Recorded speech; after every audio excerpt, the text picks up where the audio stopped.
Shalom dan puji Tuhan atas kebaikan Tuhan pada setiap kita, sehingga hari ini kita boleh bersama lagi mendengar dan mempelajari firman Tuhan. Tajuk renungan kita hari ini ialah berlimpah dalam memberi. Bagaimana ini boleh terjadi? Firman Tuhan dalam Kisah Para Rasul 4 ayat 34. Sebab tidak ada seorang pun yang berkekurangan di antara mereka, karena semua orang yang mempunyai tanah atau rumah menjual kepunyaannya itu, dan hasil penjualan itu mereka bawa. Sahabat yang dikasihi, menarik dalam pembacaan kita hari ini dalam Kisah Para Rasul 4 ayat 32 hingga 37. Kisah ini menggambarkan kehidupan jemaat mula-mula yang dipenuhi oleh Roh Kudus, bersatu hati dalam kasih dan iman kepada Yesus Kristus. Ada sebuah ilustrasi. Ada seorang wanita tua yang hidup sederhana, tanpa simpanan di bank dan hanya bergantung pada pencen kecil. Memilih untuk menggunakan apa yang ada padanya demi membantu orang lain. Dengan uang sendiri, beliau sering mengunjungi orang sakit dan memberitakan Injil. Setiap kali ditemui, mulutnya dipenuhi syukur. Tuhan mencurahkan berkat-Nya kepadaku. Nah, pada saat dia sakit dan dirawat di hospital, ramai yang tampil membantu.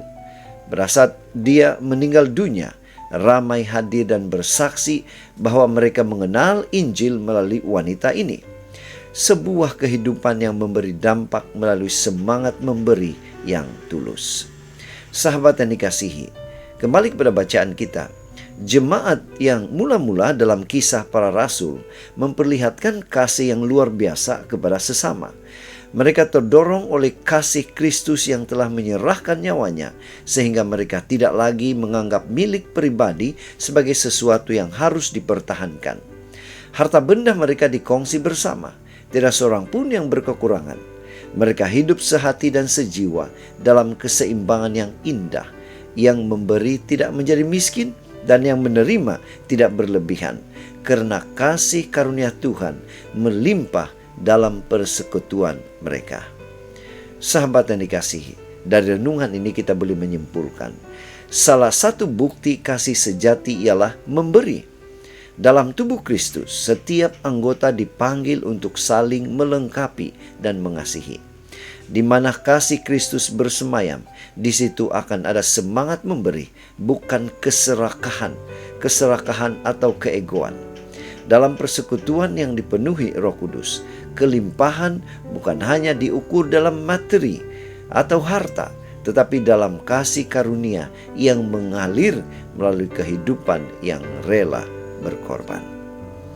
Sahabat yang dikasihi, doa kita hari ini, Tuhan, ajar kami untuk memberi dengan sukacita dan kasih.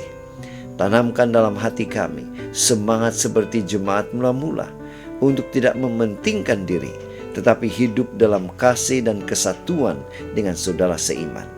Curahkanlah kasih karunia-Mu agar kami dapat menjadi saluran berkat bagi orang lain. Dalam nama Yesus, amin. Tuhan yang pertama, tetap setia, tetap semangat sampai Maranatha. Tuhan memberkati kita.